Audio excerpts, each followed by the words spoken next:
In a time when the anime and manga landscape feels increasingly crowded with formulaic series, the search for the next groundbreaking title never truly ends.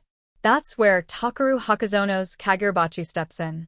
Since its debut in Weekly Shonen Jump in September 2023, this samurai-inspired saga has emerged as one of the most promising dark fantasy manga in years, and some fans are already whispering its name alongside legends like Berserk. Calling any series the next Berserk is a daring comparison.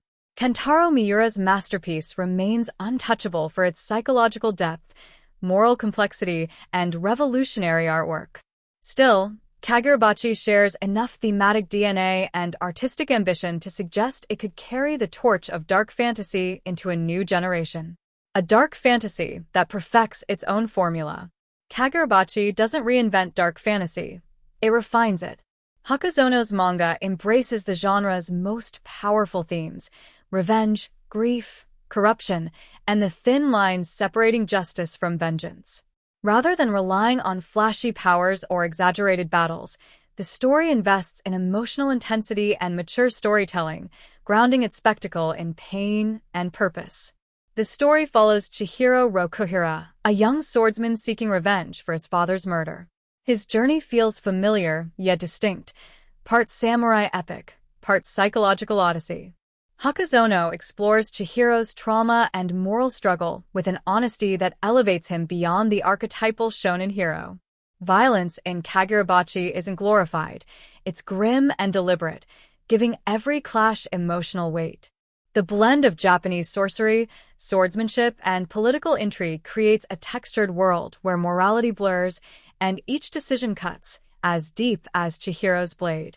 It's this fusion, the meditative tone of a samurai tale with the visual grit of dark fantasy, that allows Kagurabachi to feel at once nostalgic and completely new. Artwork that rivals manga's greatest visual storytellers. Visually, Kagurabachi stands among the most striking manga of the decade. Hakazono's mastery of light and shadow gives each panel an almost cinematic quality.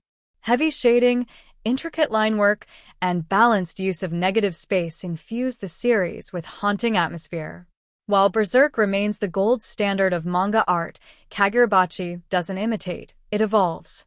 Where Miura's world feels mythic and medieval, Hakazono's feels spiritual and mythological, mixing urban decay with historical mystique.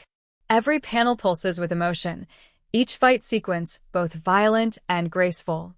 It's the kind of art that demands attention, a blend of stillness and savagery that makes every chapter feel alive. And that's what truly sets Kagurabachi apart.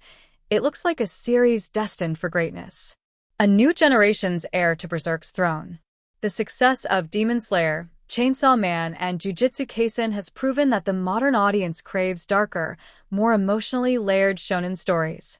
Kagurabachi steps into this era with confidence, carrying forward Berserk's legacy of exploring humanity's shadow through action and tragedy. Its growing fanbase is already calling for an anime adaptation, and rightly so. With the right animation studio and the same care for pacing and tone, Kagurabachi could become the next great dark fantasy anime.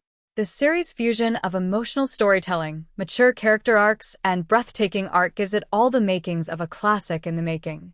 If Berserk defined what dark fantasy could be for its generation, Kagurabachi may be poised to define it for ours. Conclusion: Darkness Reborn.